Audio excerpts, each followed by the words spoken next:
Janubiy Koreyaning eng nufuzli universitetlaridan biri bo'lgan Yonsei universiteti nafaqat o'zining yuqori ta'limi, balki go'zal kampusi bilan ham tanilgan. Bugun sizlar bilan bu yerning eng qiziqarli joylarini birgalikda kashf qilamiz. Seulning markazida joylashgan Yonsei universiteti dunyo bo'yicha top 56-o'rinda, Osiyo bo'yicha top 8-o'rinda turadi.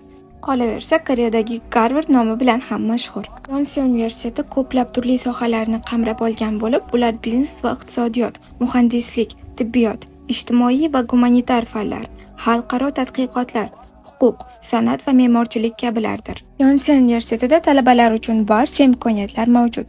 Kutubxonalar, sport zallari, yotoqxona, bank, kafelar, stipendiya va moliyaviy yordam kabi. Kampusda talabalar uchun xizmat ko'rsatuvchi do'kon mavjud bo'lib, u yerda universitet brend mahsulotlari mavjud.